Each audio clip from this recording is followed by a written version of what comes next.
there, folks. My name is Daron Sutton. I'm certainly glad you found us. This is the only show devoted to amateur baseball. This is Perfect Game Weekly, presented by Rawlings. Let's tell you what we've got coming up on this show. First of all, we love this segment. It's called The Warm-Up. We're going to bounce around the United States amateur baseball, what's hot, and who is really changing the game. We'll tell those stories on The Warm-Up. College baseball is getting close to conference tournament time. We'll be joined by scouting supervisor Vinny Servino, a great chat with the young man about what's impacting the future of the game, especially as we head to Omaha 2021. Hayden Dunhurst impacts the game all the time. This Ole Miss catcher and this former PG All-American will join us. We'll catch up with him just moments after he wrapped up catching 27 innings against Mississippi State. And finally, a spin on our Yeti travel ball rankings. We're going to talk about the top players in the 2021 draft and who they play for, who they travel ball for, and who has impacted their journeys and their careers. But let's get going with the warm-up. And let's start with Major League Baseball's great story with Akil Baddoo. We remember him in the PG world as a guy that was committed to go to Kentucky, a guy that went to the 16 World Showcase and ran a 6.69 and had a 91 exit velocity. But this Georgia native, Salem High School, exploded. The son of John and Akila, a Rule 5 pick from the Twins, that's the key, has to stay in the big leagues with Detroit. In his first 10 Major League Baseball games, he slugged .839. His home run rate, all you advanced metrics geeks, have fun with this, 11.1. League average is 3.1. Akil, keep it up. PG fans are following you very, very closely. This is a guy that wants to get to the big leagues soon. Chase Petty, 102 miles an hour. Went to that number. This perfect game All-American New Jersey guy, Mainland Regional High School, did it against St. Augustine High School. He is committed to go to Florida. This is overall a man who's number 10 player in the 2021 class. Heck, we saw him at a PG event, hit 100 last summer. Mom Bonnie, I bet you're proud of him, Bonnie. I bet you are proud. Wes Kath, as we swing out west to the desert. I know this school very well, not too far from Phoenix, Arizona, in Scottsdale Desert Mountain High School. Wes, in a single game, was 5 for 5, 2 triples, 3 homers, including the walk-off. Wes, by the way, the number 2 third baseman in the country, as ranked by Perfect Game. Tracy Smith, we're sorry, we're pumping him up even more. He will get drafted, but he is a commit to go to ASU. Had a massive week as well, Wes Kath. On to college baseball we go. What an incredible story. Have you checked on Fairfield? Have you checked into Connecticut lately? This is a team that is 20-0. And right now, as it pertains to the RPI, they are the number 1 team in the nation. Bill Courier is their head coach. This is a team that has been to the NCAA tournament in 2016, but that's it. Only once to the tournament. And by the way, when COVID hit last year, they were 2-9. Fairfield getting it done. And then there were no hitters in college baseball, and we love talking about it. First up, Wofford's Elliott Carney. He did it to UNC Greensboro.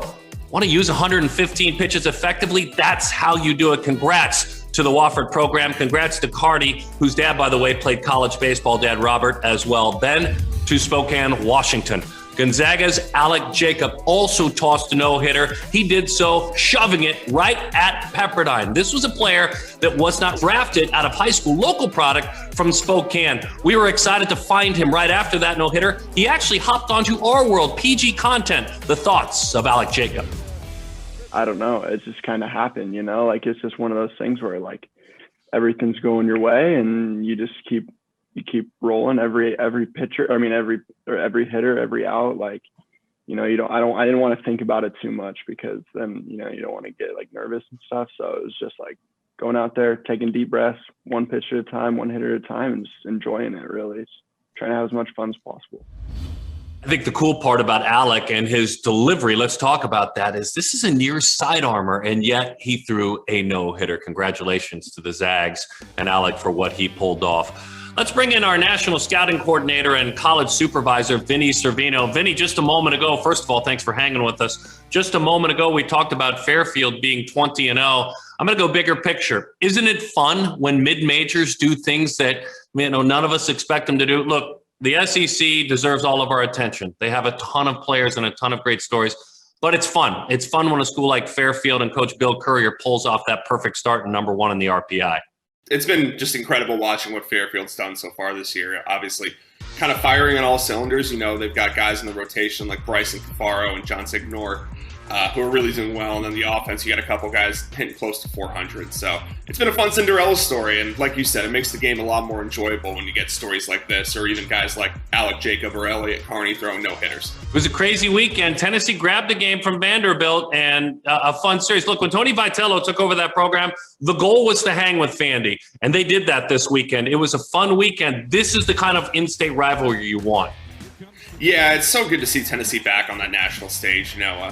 I really can't say enough of how good a job Tony Vitello's done and his staff since they got there. He was our midseason coach of the year. Kind of really replenished the talent pool in that lineup because in terms of surrounding players and surrounding states and really recruiting guys and getting them in there. And like you said, they're a couple plays away from potentially beating Vanderbilt in the series. Mississippi State at home, Ole Miss. Look, the two wins for Mississippi State were hard fought. Ole Miss never went away, and then they hammered them in the middle game. I mean, destroyed them in the middle game. Takeaways from that, what does it mean for Bianco's team at Ole Miss? What does it mean for Mississippi State? I think when you look at it from an Ole Miss perspective, I think it's great to see you got vintage Doug Nikhazy back. That guy's going to be an ace for you, along with Gunnar Hoagland, as the rest of SEC play goes on. That being said, I think there's some questions there in terms of bullpen depth. This is the third straight SEC series loss for Ole Miss, granted against really good teams, but they need a couple more guys to step up in that back end that they can kind of rely on. Whereas Mississippi State, they have a bunch of flamethrowers coming out of the pen, highlighted by Landon Sims, of course, who might be the top reliever in the country. I think Mississippi State's a really complete team. I think they showed that. Their starting pitching, bullpen, offense, led by Tanner Allen. They're a really, really impressive team. Oklahoma State and TCU and the Horned Frogs sweep Josh Holliday's team, go a perfect 3-0 over the weekend. What are a few tidbits you snack on from that one? It was really good to see TCU kind of bounce back after a tough series loss to Texas Tech last weekend. I think the only thing this does for me is really affirm the fact that TCU is right up there next to Texas and Texas Tech right atop the conference. And I think a team that has a pretty good shot at advancing to a super regional when it comes down to postseason play. Oklahoma State has some talent too, obviously, but they've just kind of been yo-yoing a little bit over the course of the season. So let's have some fun. Let's talk about, at this point in the season, the player of the year, the pitcher of the year. Let's start with pitcher of the year. Kumar and Jack. They are known as first-name guys now. Kumar Rocker, Jack Leiter. These are going to be very, very high draft picks, if not going right side by side. Please talk about them and go for it, but who else are we missing who may jump in that mix? Yeah, obviously both of those guys are great and talented. I think if the draft was tomorrow, Jack Leiter probably goes 1-1, and I think Kumar Rocker's got a good chance of following him at 1-2, Both those guys have just worked around one bad start-ish, but the numbers are purling on the year. They're really, really impressive. A couple of under-the-radar guys I think we're not really talking about too much. Jeremy Guerrero at Indiana State has been terrific for the Sycamores. They're ranked there towards the back end of the top 25. It just seems like he's throwing CG shutout after CG shutout. The aforementioned duo over at Ole Miss and Nikhazy and Gunnar Hoagland more specifically has been really, really good. And then another guy to keep an eye on is Texas's Ty Madden. Coming into the year, projected Big 12 pitcher of the year, projected top 15 draft pick, has really just kind of carried about his business in a rather unseeming way. He's just gone in start after start and impressed each time. Vinny, I'm going to let you tell me who at this point in the year would be your player of the year, or at least give me some candidates. But before you give me your candidates, may I submit or at least make sure that you give some love to Colton Cowser? I know you like him. I know he makes all your lists. He's a mid-major guy at Sam Houston State, a bunch of homers, a bunch of stolen bases. So give me your list, but please put Colton on that list for me. Oh, we're big fans of Colton Cowser here at PG. He actually used to do some part-time stuff for us when he was over at Cy Ranch back in the day. So he's really turned it on. We knew he was going to have a good year, and he's really found the power stroke, getting that average close to 400 and double-digit home runs, obviously. A couple other contenders, obviously. Wes Clark had a very good start to the year. He's kind of cooled off a little bit, the DH from South Carolina. Jace Young over at Texas Tech tied the national lead in home runs last week with Clark.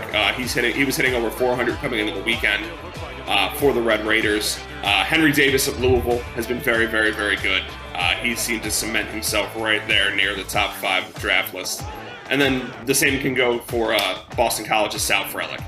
All right, so two things before I let you go. This has been called on. I'm told to call you out on two things. What is gonna happen? What is gonna happen in college baseball? You're the boss. You're the supervisor of the college content. What is gonna happen? Give us one thing. I'll say one thing that's going to happen is that Vanderbilt's going to go to Omaha. When you look at the team top to bottom, it's a good offense, it's a good staff, it's a good bullpen. And we always come back to Jack Leiter and Kamar Rocker. They're both two established aces, and I don't see a scenario in regional or super regional play where you're going to beat one of those two guys in a two-loss elimination format. Getting some big news in there, right? You're getting some big tweets right now, some big texts, some big news coming in. All right, what could happen? What could happen? One thing that could happen.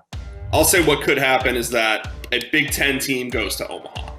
That's going to sound a little out there, especially because of the fact that Big Ten schedule is a little bit misconstrued this year. They're doing conference only. We had some teams ranked in there who have disappointed. But when you look at a team like Nebraska specifically, who's 18-6 on the season, they have some star power there with Spencer Schwellenbach, Cade Povich, Shea Shannon on the rotation.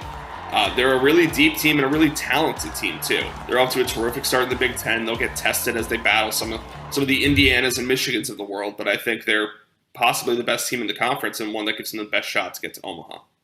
Vinny, thank you so much for your time. All the great content here on Perfect Game TV and also on the website on perfectgame.org.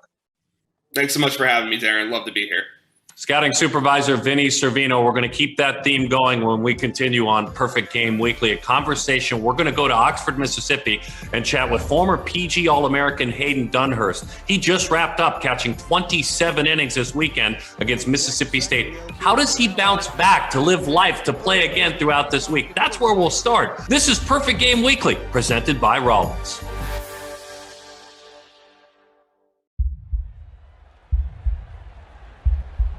Defense, you can always make a play. Create it in your mind. You're always trying to time when the ball is hitting the bat.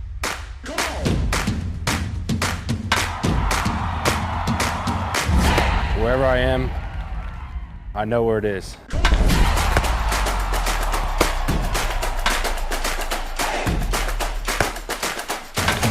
One, two, three. I'm gonna have to start jumping. Nothing more satisfying than making a big play.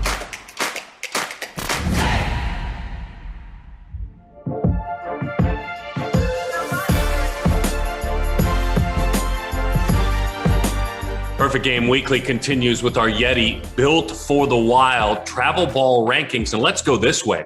Some players, some of the best players in the country heading into the 2021 draft. And who do they play for? Top guys. And Chase Petty, a guy like that, Baseball Performance Center. Khalil Watson with the Dirtbags, 24 Major League alumni out of Burlington, North Carolina. Benny Montgomery comes down and plays for the Georgia-based Team Elite. Marcelo Meyer is out of Chula Vista, plays for the San Diego Show. 12 MLB alumni for that team. Baez, Beast Mode Prime. Next Level Boston puts that program together. Love, and I'm proud to talk about Ian Muller with the MLB Breakthrough Series. Kudos, Del Matthews. Kudos, Jerry Manuel, for an incredible program. James Wood, the Dirtbags one more time, getting all sorts of love. Andrew Painter for that elite squad, 16-5 year last year. This is 155 players drafted out of that program. Team Elite one more time, and Brady House, who knows how high he will go. And Jordan Lawler, the Dallas Tigers, 12 MLB alumni, the number one player in the land, Jordan Lawler. So let's take a moment now on PG Weekly and have a conversation. We love having these chats. This is 2018 Perfect Game All-American Hayden Dunhurst joining us from Oxford, Mississippi. Hayden, thanks for spending time with us now. I've got to go right here, right now. First of all, thank you. As we put this interview together, you are literally hours past catching 27 innings against your rival, Mississippi State. So as a game comes to an end and you wake up that day after that grind, what are some of the things you go through to get your body moving again to make sure you're ready when called upon? One of the biggest things is just, even having a tough weekend, you just got to put it behind you. And as soon as you wake up, you got to think about the next game. You got to start preparing for things like that. You have to get your body ready. You have to get your game plan ready for your team and execute all those as best you can and go over them every single day. But that's just a weekly thing that we do. Yeah, so for me, I'm already hearing stories of legend. I'm hearing stories of you waking up sometimes at the crack of dawn, finding a full-length mirror and working on your style as it pertains to blocking the baseball, as it pertains to framing the baseball. Please take that further. I'm guessing that's not a story of legend, that you some mornings are up around dawn working on catching without even having a baseball.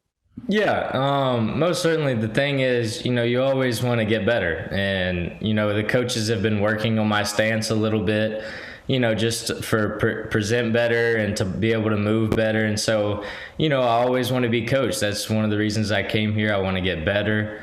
So I'm just always working at that, taking any tips I can. I want to be coachable. But yeah, it's just determination and hard work. You always have to give it 100% or you're not going to be able to get to the next level. You enjoy, truly in your soul, enjoy the responsibility that the games are yours, that the pitching staff is yours. Now, I know that's not with ego, but that's with responsibility. And that's only with one COVID season in. Do you enjoy having that responsibility?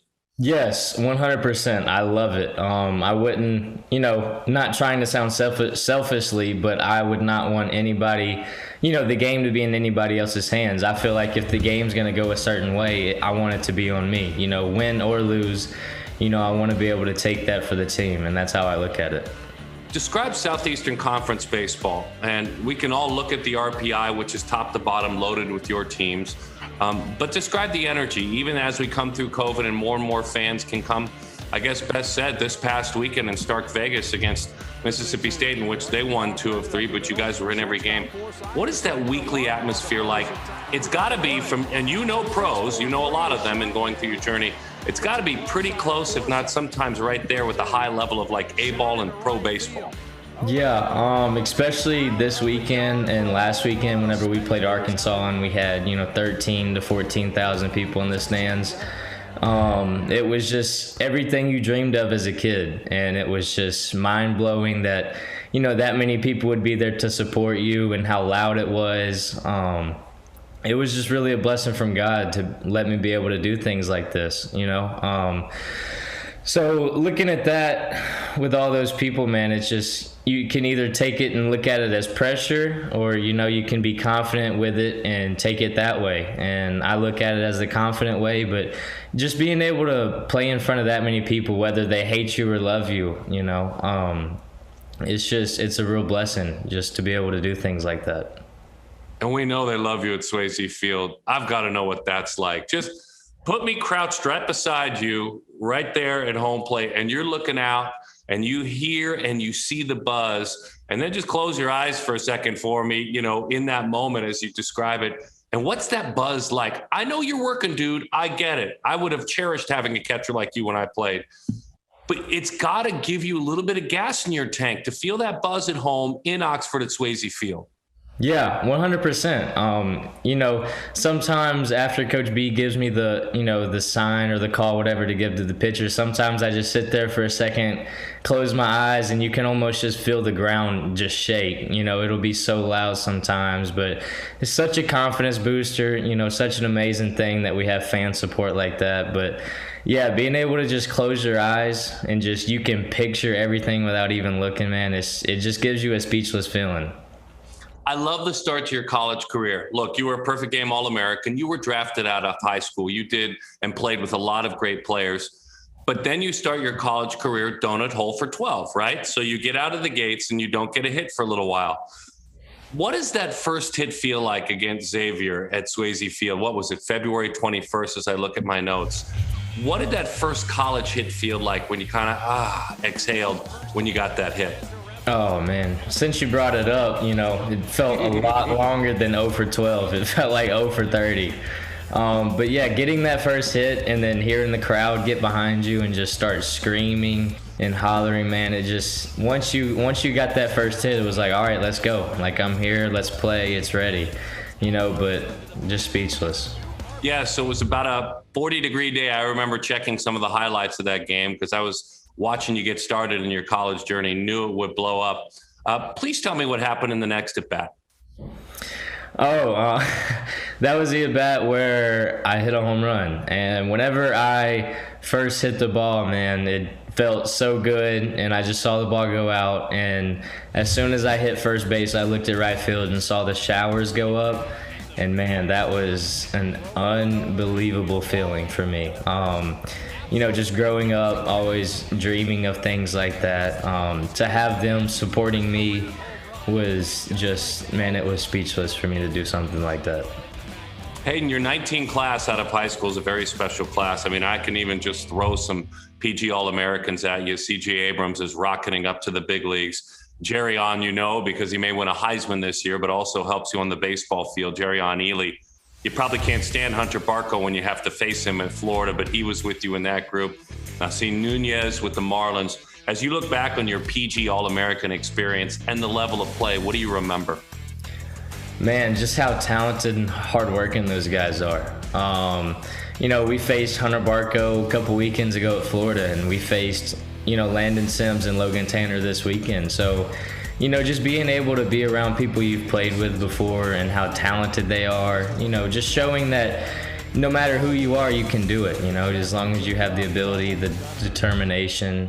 But yeah, it's just a blessing being able to go up with all those people in high school and now seeing people have success. It's really cool to see people that you've played with before have really good success, like C.J. Abrams, really good guy. Bobby Witt, which is, played with us, who I think is one of just the most amazing dudes that I've ever met. Just to be able to see people have success like that, it just warms your heart. Yeah, I left that Witt guy out. My apologies. He almost made the big leagues this year out of spring camp. Hey, real quick, I'd be making a mistake because Bobby played with you, Reese Hines played with you, others played with you on that East Coast Sox program. This probably feels like many years ago for you now that you're a college player and very close to the pros here very soon. But what do you recollect about being a part of the East Coast Sox? I remember a depth. I remember a genuineness to that team and that program. But what do you remember as a player for the Sox?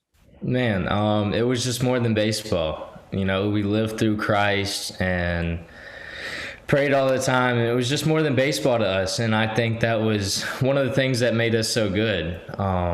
Having that team also with, the focus that we had, the talent that we had. It was just crazy to be a part of something like that. Yeah, you guys were good guys, and you guys could all play. And that stands out. The last 7 games have been good. Let's wrap it here. Let's go a little baseball-y, if you will. Where have you been as far as your approach the last 7 games? I'll reel off the numbers. 14 hits, 2 walks, 16 times on base in the last 7 games. I'm a simple-minded guy, but I know that's good. So where have you been mentally, physically? Is there anything in your swing that you're feeling most comfortable with? Mainly it's just my approach right now. I've made a few adjustments to my swing and things like that, but it's really just my approach and my mentality that I've changed so much this year. One of the biggest thing is don't strike out. I realize that nothing good can happen if you strike out. So just putting the ball in play, me being simple, seeing fastballs early in the count, getting the best swing off I can is really, I've just tried to make it as simple as I can. If you try and complicate hitting, it takes a turn for the worse. So just being as simple as I can. Just if I get a fastball first pitch, just get a good swing on it and just stay up the middle, keep my hands behind the ball, inside the ball. That's all I've been thinking about. Curiosity killed the cat, by the way. You said you made a few adjustments to your swing and then you went yada, yada, yada and moved on. What were 1 or 2 of those adjustments? Moving my hands in different places. I used to have them pretty high. Now I've got them like right midsection of my left shoulder. And so just whenever I see the pitcher separate his hands from his glove, that's when I separate my hands and feet and I do my load so that I can make sure that I have my timing and my foot down and so I can see the ball. But that's really all I've done is just move my hands a little bit lower, and that's about it. I'm not worthy to be with the man who caught 27 innings and can do an interview right after. I was raised by a pitcher. I pitched myself. All hail a catcher that can do that. Thank you for your time. Thank you.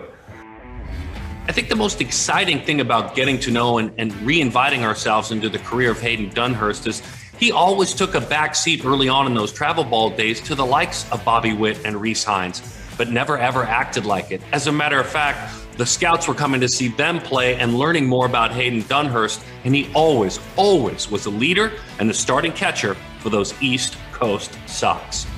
Hey, before we say goodbye, I've got one thing I'd like to mention. Every weekend in April and May, PG is bringing you to the ballpark. Single camera streams from fields all over the United States with real-time data powered by Diamondcast, talking about 13U, 14U, 21s, and 22. We're going to have something for everyone. There are no announcers, no replays. It's just like being at the yard. Schedule announced each Thursday. It's a secondary channel on Perfect Game TV, so go find it. Make sure you check the app or website for the games, the teams. It's called PG Field Pass. It's just like being at the ballpark. All sorts of fun. I want to thank Hayden Dunhurst for joining us. What a great story. Vinny Servino with his eyes on college baseball. My name is Daron Sutton. Love hanging out with you each and every week. This is the only show devoted to amateur baseball. This is Perfect Game Weekly, presented by Rawlings.